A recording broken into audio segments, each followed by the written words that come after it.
اذ جاؤکم من فوقکم ومن اسفل منکم وإذ زاغت الابصار وبلغت القلوب الحناجر وتظنون باللہ الظنون۔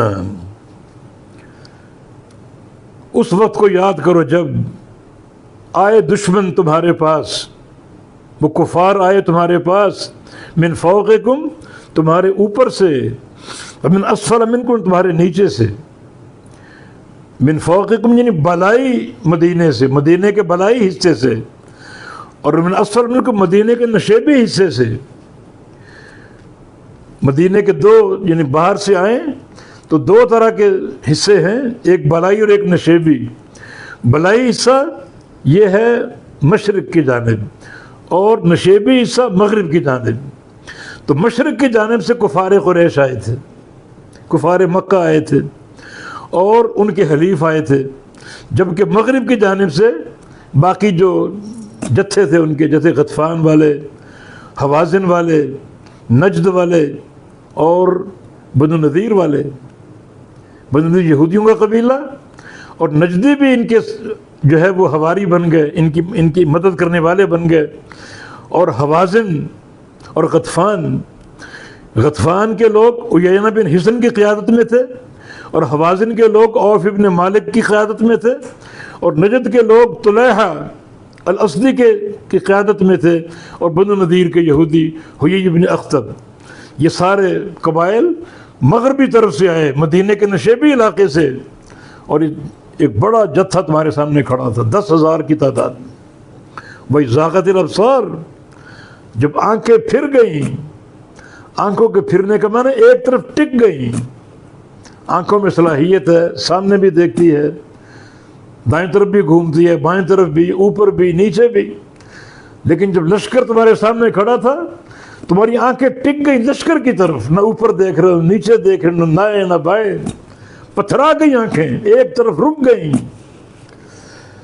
وبلغت القلوب الحناجر، اور پہنچ گئے دل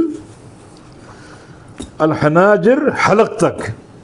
قلوب قلب کی جمع اور حناجر حنجرہ کی جمع، حنجرہ حلق، یعنی حلق جو ہیں وہ ڈر کے مارے، خوف کے مارے جو ہیں وہ دل حنجرہ حلق تک پہنچ گئے۔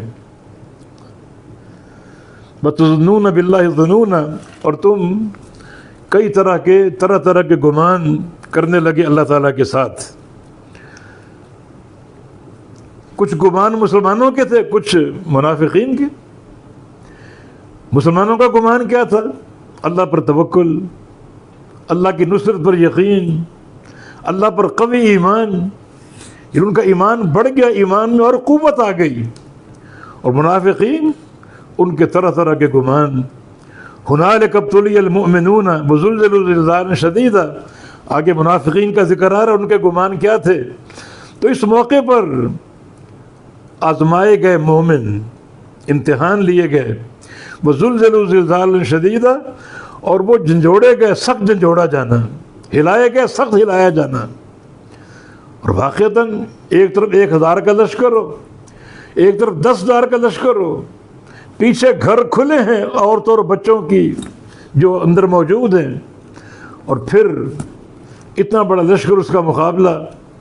تو واقعتاً آزمائے گئے اور جھنجھوڑے گئے، لیکن آفرین ان پر اپنی آزمائش میں پوری طرح کامیاب نکلے۔ خندقیں کھود رہے ہیں، اشعار پڑھ رہے ہیں کہ نحن الذین بایعوا محمدا علی الجہاد ما بقینا ابدا۔ اور اس دوران ان کا صبر، فاقہ کے باوجود، فقر کے باوجود، ان کا صبر، ان کی استقامت، پوری طرح ڈٹے رہے اور کامیابی جو ہے وہ ظاہر کی۔